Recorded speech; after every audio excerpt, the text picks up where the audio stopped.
John Fogerty, the iconic frontman and songwriter behind Creedence Clearwater Revival, has spent decades grappling with a profound sense of regret and humiliation stemming from one of the most regrettable decisions in rock music history. In the late 1960s and early 1970s, Fogerty was at the peak of his creative powers, crafting timeless classics that defined an era. Songs like Born on the Bayou, Green River, Bad Moon Rising, Fortunate Son, and Proud Mary poured out of him in a torrent of inspiration during those formative years from 1969 to 1970. These tracks weren't just hits. They were anthems that captured the spirit of American rock, blending swampy rhythms with poignant social commentary and infectious melodies that resonated across generations. Yet, despite this extraordinary output, Fogerty found himself trapped in a suffocating contract with Fantasy Records, the label that had signed Creedence Clearwater Revival. The deal was notoriously unfavorable, locking him into terms that stripped away much of his control and financial rewards. Desperate to break free and pursue his career on his own terms, Fogerty made a heartbreaking choice in 1980. He relinquished the rights to his entire song catalog in exchange for his release from the contract. This meant handing over ownership of the very songs that he had poured his soul into creating. It was a move born out of necessity, but one that would haunt him for half a century. Reflecting on this period, Fogerty has described the intense drive that fueled his early success. He was relentless, often staying up through the night, writing and refining his music with a manic energy. Mediocrity was never an option for him. He was determined to reach the pinnacle of his craft.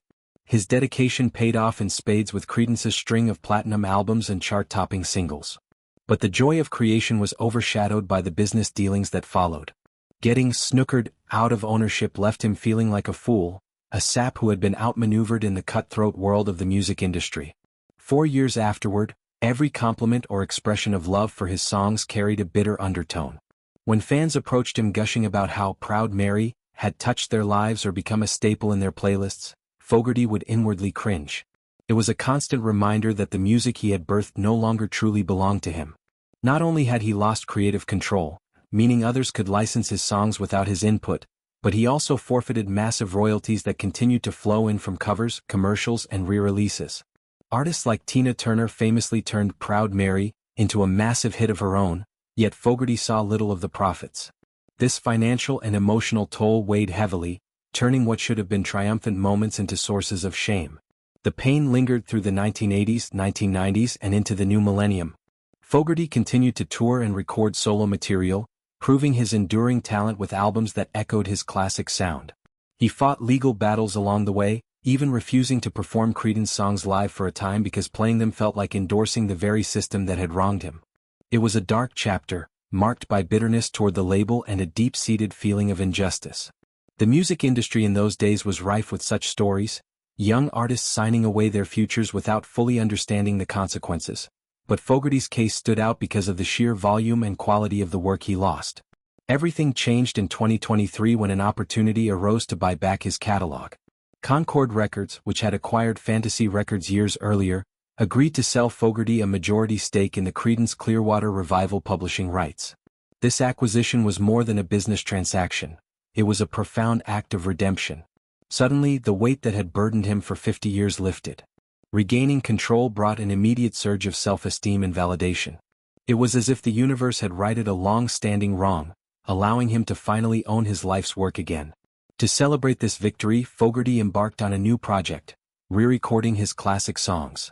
The result was the album Legacy, the Creedence Clearwater Revival years, a fresh take on the old masterpieces. While he may never own the original master recordings, those remain with the label.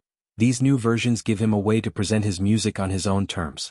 Fans can now stream or purchase renditions that directly benefit the artist who created them. It's a full-circle moment, blending nostalgia with renewal. Fogerty's story serves as a cautionary tale for aspiring musicians about the importance of understanding contracts and retaining rights in an industry that can be predatory. Yet it's also an inspiring narrative of perseverance and eventual triumph. After decades of feeling embarrassed by his past mistake, Fogerty emerged stronger, proving that it's never too late to reclaim what's yours. His reflections highlight the emotional depth behind the music, reminding us that behind every great song is a human story filled with highs, lows, and hard-won victories. Today, as he performs these reclaimed hits to adoring crowds, there's a newfound joy in his voice, a sense of wholeness that was missing for so long. The shame has transformed into pride, and the fortunate son is finally fortunate indeed in owning his extraordinary legacy. This journey underscores the resilience of artists who refuse to let setbacks define them, turning personal pain into enduring art that continues to inspire millions around the world.